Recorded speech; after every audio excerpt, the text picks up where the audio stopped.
Hello everyone, welcome back to our channel. तो आज इस वीडियो में हम बात करेंगे ऑथेंटिक इंटरव्यू एक्सपीरियंस और गाइडेंस की steel authority of India limited की, जिसकी शॉर्टलिस्टिंग अभी गेट 2024 से आई है।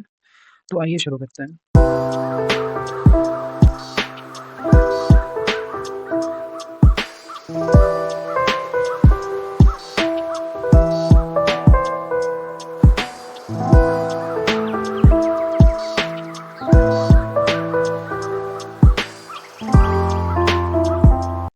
तो ये हमारे सब्सक्राइबर का एडमिट कार्ड है, जिन्होंने last interview steel authority of India limited में दिया था। डेट आप देख सकते हैं, 2 तारीख को इनका इंटरव्यू था। वेन्यू आप देख सकते हैं, स्कोप मीनार डिस्ट्रिक्ट सेंटर में था, जो कि आनंद विहार स्टेशन से बहुत पास पड़ता है। आप ऑटो लेके 200 रुपये में जा सकते हैं। ये सारे डॉक्यूमेंट्स इन्होंने मांगे थे। और नोट करने वाली बात है कि थर्ड एसी का फेयर रिइंबर्समेंट किया गया था टू एंड फ्रो। तो आइए हमारे सब्सक्राइबर का ऑथेंटिक इंटरव्यू एक्सपीरियंस का ट्रांसक्रिप्ट जो उन्होंने हमें दिया है उस पर डिस्कस करते हैं। तो स्कोप मीनार सेंटर में जाने के बाद सबसे पहले वहाँ पे आपको प्री इंटरव्यू टॉक होता है, जहाँ पे एचआर वहाँ पे जो रहते हैं वो आपको पूरा समरी बताएंगे, SAIL steel authority of India limited का फ्यूचर प्लान्स ये सब बताएंगे। और एक आईबीपीएस का भी पैनल रहता है वहीं पे, जो कि वहाँ पे बायोमेट्रिक करता है। और जो भी आपके पास डॉक्यूमेंट नहीं रहते उसके लिए अलग से जेरोक्स। तो इसलिए अगर आप कोई डॉक्यूमेंट भूल भी जाते हैं तो कोई दिक्कत नहीं है, वहाँ पे चीज़ें हैं। और दूसरा, 4 लोगों का 2 पैनल रहता है, जहाँ पे सेल के ही एम्प्लॉयज़ रहते हैं, 2-2 के सेट में, वो आपका डॉक्यूमेंट वेरिफिकेशन करते हैं। एक जो नोट करने वाली बात हमारे सब्सक्राइबर ने बताया है कि आपको 2 अंडरटेकिंग वहाँ पे साइन करना पड़ेंगे। पहला तो एक होगा कि आप 4 साल तक कोई ट्रांसफ़र नहीं लेंगे इंटर यूनिट और इंट्रा यूनिट, और दूसरा ये रहता है कि सेमेस्टर मार्क्स इक्विवेलेंसी का। ये दोनों चीज़ें इंटरव्यू के एडमिट कार्ड में मेंशन नहीं है, लेकिन फिर भी वहाँ भी भरवाया जाता है। जो सेमेस्टर मार्क्स इक्विवेलेंसी का सर्टिफिकेट है, वो इस तरह से है कि जिनका सीजीपीए से परसेंटेज में कन्वर्जन फार्मूला दिया है, तो इक्वल वेटेज में भी उनका 65% जो आ रहा है उसके लिए है। तो आप एक बार प्लीज़ अपनी यूनिवर्सिटी से कंफर्म कर लें इसके बारे में।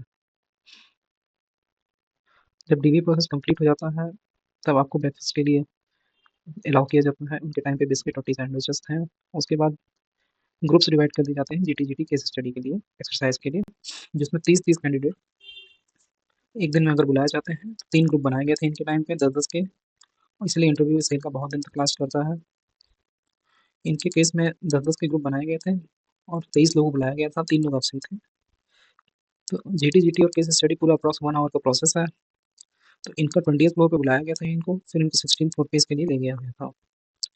वहाँ पे आईबीपीएस का पैनल रहता है, तो वो आपके सामने एनवेलप ओपन करेंगे। उसके पहले आईबीपीएस के पैनल में जो भी रहता है, वो आपको पहले उस पे गाइड करेगा कि जीटी केस स्टडी है क्या, उसको कैसे एक्सरसाइज करना है। उसके बाद आपके सामने ही आईबीपीएस वाले तीनों का अलग-अलग एनवेलप होता है, उसको सील ओपन करेंगे। आपके सामने दिखाया जाएगा कि वो सील है। उसके बाद वो ओपन करेंगे, उसके बाद आपको टॉपिक दिया जाएगा। इनके टाइम पे जीडी का टॉपिक था younger generation being tech savvy are divide of values compare to older generation, agree और डिसएग्री। और जीटी का टॉपिक था qualities of a good management training. 8 point दिए थे, आपको इसको अरेंज करना था ग्रुप के कंसेंसस के हिसाब से। और जो केस स्टडी था उनका था न्यू एजुकेशन पॉलिसी पे। 8 पॉइंट थे, उसमें आपको डिस्कस करना था और 2 पॉइंट पे सेटल होना था। ये पूरा एक्सरसाइज 1 आवर का था। और इसके बाद जब आपका एक ग्रुप का एक्सरसाइज हो जाता है तो बाकी ग्रुप्स को बुलाया जाता है। और सिमिलरली इंटरव्यू के लिए 16 फ्लोर पे इनको बुलाया गया था, लेकिन मीन टाइम इनको लंच के लिए भेज दिया गया था। उसके बाद 16 फ्लोर पे जब बुलाया गया था, तो 5 लोगों का पैनल था, सारे टॉप पैनल ही थे सेल के।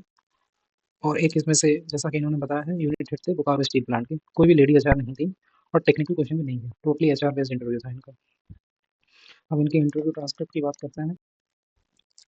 इनका इंटरव्यू स्टार्ट हुआ था, सबसे पहले मेंबर ने इनसे पूछा था कि इंट्रोडक्शन आप अपना दीजिए। फिर इनका दूसरा जो क्वेश्चन आया था ये था कि इन्होंने बीटेक 2019 में किया था और उनकी जॉब लगी थी 2021 में।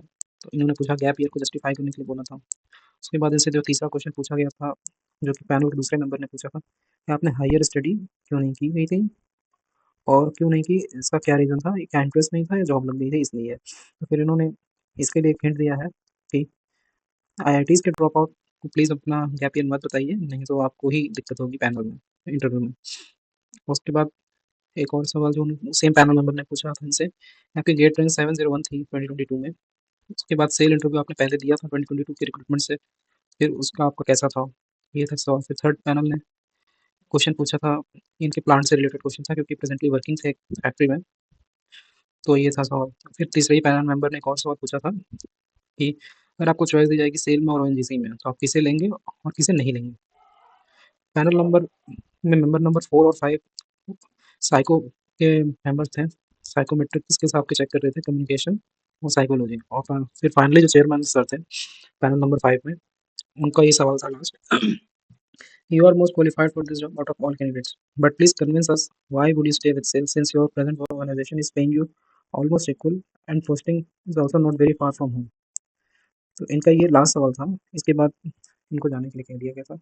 इनका फाइनल रिजल्ट जो आया था उसमें सेलेक्ट नहीं हो पाए थे, बट इन कंक्लूजन इन्होंने जो हमें एडवाइस दी है आप लोगों को बताने के लिए कि इन्होंने ये बोला है कि इंटरव्यू पार्ट एक ऐसा है सेल का जो कि बाकी एक्सरसाइजेस पे डिपेंड होता नहीं करता है, जीटी केस स्टडी पे, क्योंकि उन सबका वेटेज जो होता है वो आईबीपीएस डिसाइड करता है, आईबीपीएस करता है। बाकी जो इंटरव्यू होता है मेन वो सेल के हाथ में होता है। उसमें आपको पैनल को कन्विंस करना ही होता है कि आप किस तरीके से सेल के लिए फ्रूटफुल साबित होंगे, आप सेल में रुकेंगे। अगर आप एम्प्लॉयड हैं पहले से तो आपको मैनेजरियल स्किल्स के बारे में पता होना चाहिए, उसका सवाल आएगा ही आएगा। प्लस गैप ईयर अगर है किसी का तो उसको जस्टिफाई आप प्लीज़ कर पाएँ। अगर आईआईटी से आप एमटेक कर रहे थे और ड्रॉप लिया है तो प्लीज़ आप उसको मेंशन कभी ना करें इंटरव्यू में, बिकॉज़ वो आपके लिए नेगेटिव पॉइंट दे देता है। इनका इंटरव्यू स्टार्ट हुआ था, सबसे पहले मेंबर ने इनसे पूछा था कि इंट्रोडक्शन आप अपना दीजिए। फिर इनका दूसरा जो क्वेश्चन आया था ये था कि इन्होंने बीटेक 2019 में किया था, उनकी जॉब लगी थी 2021 में। तो इन्होंने पूछा गैप ईयर को जस्टिफाई करने के लिए बोला था। उसके बाद इनसे जो तीसरा क्वेश्चन पूछा गया था, जो कि पैनल के दूसरे मेंबर ने पूछा था कि आपने हायर स्टडी क्यों नहीं की गई थी और क्यों नहीं की, इसका क्या रीज़न था? क्या इंटरेस्ट नहीं था या जॉब लग गई थी इसलिए? तो फिर इन्होंने इसके लिए एक हिंट दिया है कि आईआईटीज़ के ड्रॉप आउट को प्लीज़ अपना गैप ईयर मत बताइए, नहीं तो आपको ही दिक्कत होगी पैनल में, इंटरव्यू में। So that's it from my side guys, I hope you like this video.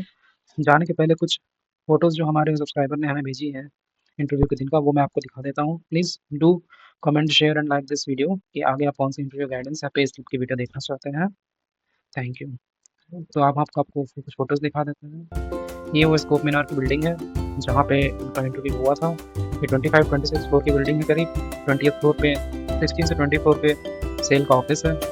सारे बड़े पीएसयूज़ के ऑफिस इसी बिल्डिंग में रहते हैं। ये जो वेलकम ड्रिंक थी उनको पूरा साउथ इंडियन खाना था उस दिन लंच में, तो ये उनको जो मिला था वो है ये पूरा साउथ इंडियन ऑथेंटिक फूड, जिसे भी उन्होंने टेंडर दिया था, आप देख सकते हैं। फिर ये डेजर्ट में इतना सब कुछ था, फ्रूट, कुल्फ़ी, रबड़ी और पान। ये उसी का क्लोजअप शॉट। ये राइस बाइसन जो कि साउथ की बहुत फेमस डिश है, ये था स्वीट में। Thank you guys.